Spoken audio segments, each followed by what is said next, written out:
여러분들이 성도님들이 교인들이 교회를 다니면서 신앙생활을 하시면서 뭔가 또 얻고자 하는 응답들이 있죠.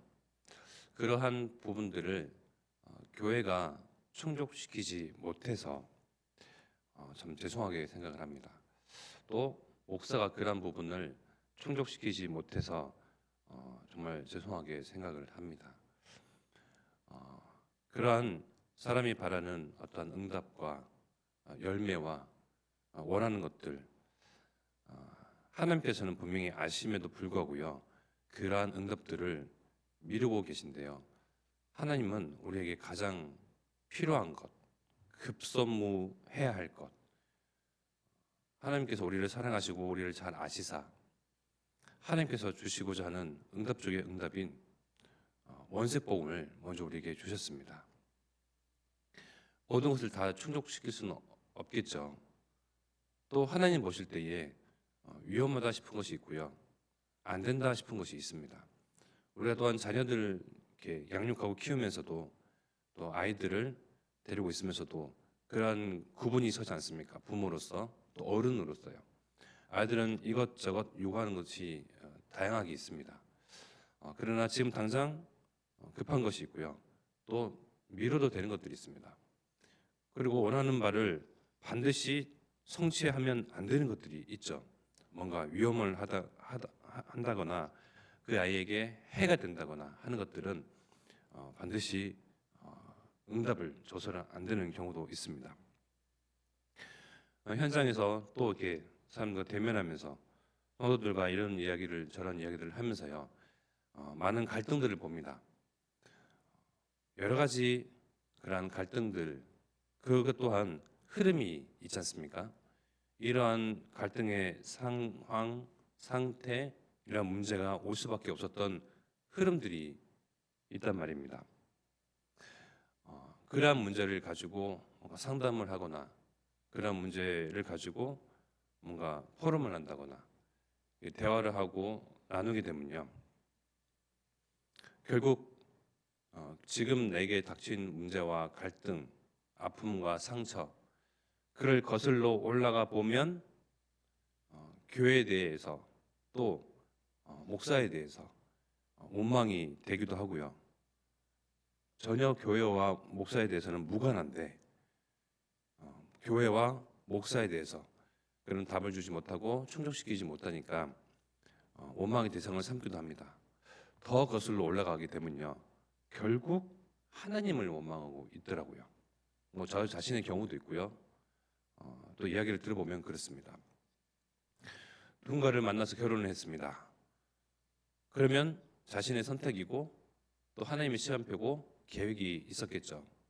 불신자의 상태에서 불신자를 만났거나 아니면 신자의 상태에서 불신자를 만났거나 또는 신자인데 또 신자를 만났을 경우도 있겠죠.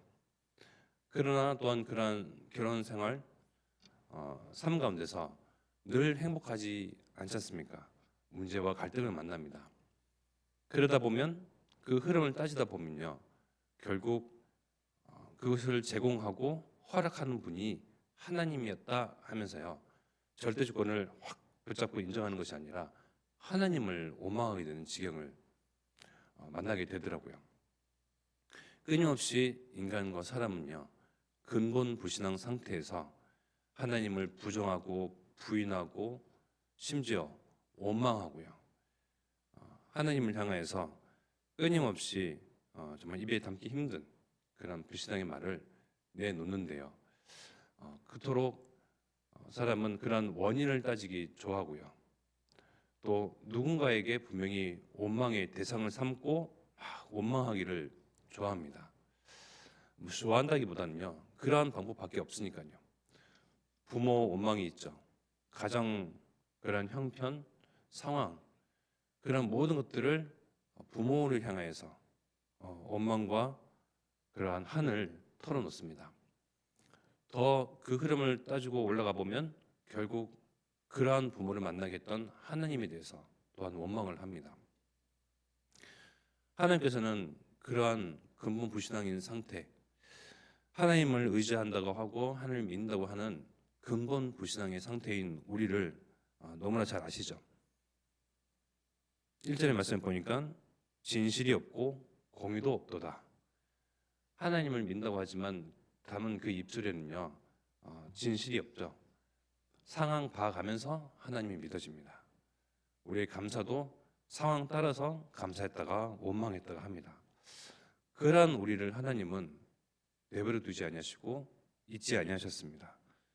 그러한 정말 불효자 같은 사람들, 주인을 알아보지 못하고 창조주를 섬기지 아니하고 아버지를 경외하지 아니하는 그런 사람들을 향하여서 하나님은 도리어 가장 급한 것 그리고 가장 필요한 것 오직 복음, 절대 복음, 원세 복음을 우리에게 주셨습니다. 다른 응답을 줘가면서 만족을 시키고 충족을 시켜 주시면 되는데 그것들이 그러한 행복과 그러한 만족이 그 영혼과 사람을 살리는 것이 아니거든요. 하나님 보실 때는 급한 겁니다. 하나님의 품을 떠났으니 하나님께서 다시금 안고자 하고 만나고자 하시는데 또 사랑하시고자 하는데 죄를 가진 죄인은 하나님께서 만날 수가 없고요. 품을 수가 없습니다. 의로우신 하나님과 죄는 함께 섞일 수가 없기 때문입니다. 그래서 하나님의 방법은 그 죄 문제를 걷어내는 것이죠. 빨리 걷어내야 됩니다. 그것이 바로 여자의 후손, 어린 양의 피, 그 보혈로 말미암아 그분의 희생과 죽으심으로 말미암아 죄 문제를 전가하는 거죠. 사람이 받아야 할 것, 또 하나님의 아들이요 딸이요 자녀들이 감당해야 할 죄에 대한 사망이 이르기 전에 죄 문제를 해결해야 되는데 죄에 대한 대가를 예수님에게로 돌린 겁니다. 그리스도에게 전가시켰습니다. 그리스도가 감당하고 담당하도록 하나님께서는 그러한 원수 복음을 주셨습니다. 그러한 복음만이 우리의 영혼을 참 만족시키고요, 충족시킬 수가 있습니다. 또한 우리가 살아가면서 신앙생활을 하고 또 원수 복음을 받았지만 또한 우리 육신적으로 바라는 응답들이 있죠. 잘 되면 좋겠고 또 성공을 바랍니다. 정말 무병장수하면서 오래 살았으면 좋겠습니다. 많은 자녀를 거느리고 즉 많은 물질과 재산을 거느렸으면 좋겠습니다. 그러나 그러한 육신적인 응답과 축복들이요 그 영혼을 만족시키지 못한다. 분명히 전도서의 말씀에 나오거든요. 전도서 6장 3절과 또한 6절의 말씀이죠. 사람이 비록 100명의 자녀를 낳고 또 장수하여 사는 날이 많은지라도 그의 영혼은 그러한 행복으로 만족하지 못하고 또 6절에는요. 그가 비록 1000년의 갑절을 산다 할지라도 행복을 보지 못하면 마침내 다 한 곳으로 돌아가는 것뿐이 아니냐. 사람의 또 그 영혼의 참 만족과 행복과 그 무엇으로 충족감을 불어넣고 채울 수가 있겠습니까? 원색 복음. 하나님이 가장 우리를 잘 아시니 오직 복음. 하나님이 우리의 창조주 아니겠습니까? 절대 복음. 우리에게 가장 급한 것 그것을 우리에게 주셨습니다. 하나님을 떠났었으니 흑암과 혼돈과 공허의 상태거든요. 흑암, 혼돈, 공허 그 영적인 상태가 지속되니 하나님께서는 하나님과 함께하는 참 행복, 원래 기쁨, 처음부터 함께했던 그 행복을요 다시금 되돌려 놓기 위해서 그리스도라는 방법으로 하나님이 우리와 함께하시는 임마누엘 축복을 주시기로 작정하셨는데요. 그 안에서 우리의 모든 충족과 만족과 감사와 또 기쁨의 원천과 기초를 삼고요. 거기서 다 취해야 됩니다. 그러지 아니하면 또 사람을 원망하게 됩니다. 신앙생활 잘 하다가 문제를 만나죠. 결국 교회를 원망한다니까요. 말씀을 받고 은혜도 받습니다. 결국 삿대질의 그 대상은 목사, 또 원망의 대상은 결국 목사가 되더라고요. 그래서 담임 목사님은 맷집이 세야 되는가 봅니다. 저는 담임 목사님 못할 것 같아요. 맷집이 약하기 때문에. 그래서 그런 흐름과 방향들을 현장에서 듣고 눈물을 또한 봅니다. 어떻게 그런 흐름과 방향, 원망의 대상을 하나님과 교회와 목사가 아닌 정말 그 근본 문제와 치유를 해야 할까 고민이 되죠. 그런 가운데에 문제, 위기, 갈등 그런 상황과 처지 가운데서 분명히 놓치고 있는 감사의 부재, 나를 구원하시고 나를 아셔서 나에게 찾아오신 예수 그리스도, 이런 상황과 절망의 순간 정말 내가 느낄 때는 그 어떤 것보다 고통스럽고 아픈 위기의 상황이나 그 가운데서 나를 놓치지 아니하시고 끝까지 임만을 하시는 하나님, 정말 그 복음의 기본, 기초, 원천, 근본으로 다시금 돌아가서요 끊임없이 감사의 이유와 또 감사의 근본을 발견해야 되겠죠. 정신 문제 있는 분들, 또 정말 내가 시달린다, 내가 눌려 있다, 잡혀 있다라고 하는 분들의 특징은요, 감사가 없습니다. 늘 불평과 또 원망과 또 원망의 대상의 꺼리, 누군가를 계속 찾죠. 혈안이 되어 있습니다. 그 가운데 하나님은 우리에 대해서 그 뜻을 또 알려주시고 마땅히 행할 길을 알려주시죠. 범사에 감사하라. 우리가 구원에 대한 그 의미와 참 가치와 하나님 우리를 사랑하신 그 참사랑을 얼마나 그 깊이 할까요? 어제도 제가 그 포럼을 올렸는데 저는 나는 모른다라고 단정 지어지게 되더라고요. 끊임없이 올라오는 내 안에서 있는 불평과 원망, 또 원망의 대상을 누군가로 삼고 결국은 그것이 끝에는 하나님이 되더라고요. 하나님이 나를 사랑하시고 그리스도를 보내셨는데 내가 얼마나 그것을 알까? 그것을 안다면 정말 24 기도할 수밖에 없는 상태일 텐데, 그래서 저는 스스로에게 단정 짓는 것이 있습니다. 나는 모른다. 천국 가봐야 안다. 천국 가기 전까지는 나는 늘 이렇게 절대 절망하고 또 불평하고 원망하는 근본 불신앙의 상태이다. 그러나 나를 하나님은 사랑하신다. 끝까지 품기를 원하시고 말씀으로 행할 길을 인도하신다. 우리는 끝까지 마음의 길이, 중심이 집을 벗어나 부모의 품을 떠나 엉뚱한 곳으로, 다른 곳으로, 내가 가고자 하는 것, 행하고자 하는 곳으로요 이렇게 표적을 삼고 달려가거든요. 집 구석 싫어, 더 이상 엄마 아빠의 품이 싫어, 이러면서 자꾸 다른 친구와 어울리고 내가 행하고자 하는 길로 가지 않습니까? 그것이 죄입니다.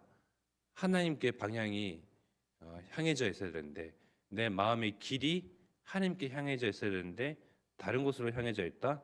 그것이 죄입니다. 죄라는 단어의 어원이죠.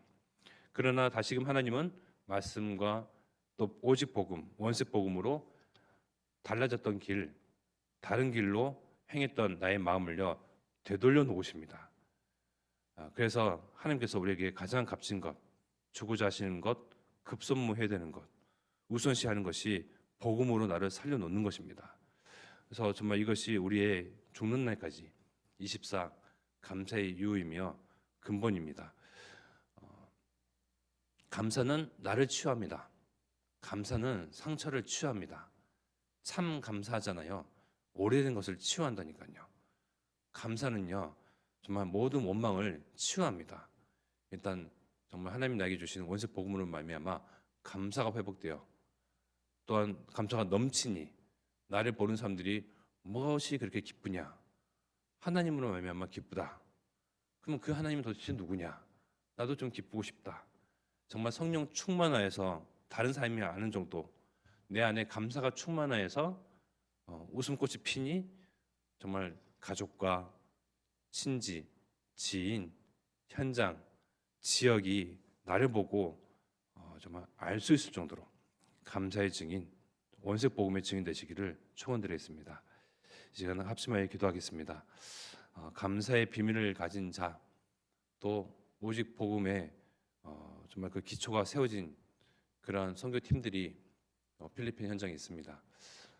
하나님께서 전도할 문을 여시고 선교할 문을 여시며 제자를 붙이시고 또 필리핀 여러 민족 가운데에 또 한 사람, 또 한 교회면 충분하니 정말 그 현장과 그 민족을 살린 그런 만남이 시작되게 하시고, 또 이번 주 목, 금, 토 있는 우리 초등 합숙 가는 교사와 또 레몬트 가는 현장에 하나님께서 예비하신 참 축복 발견하며 그것으로 웃고 행복하고 만족하는 그런 기뻐하는 그런 여정 되도록 이 시간 우리가 합심하여 기도하겠습니다.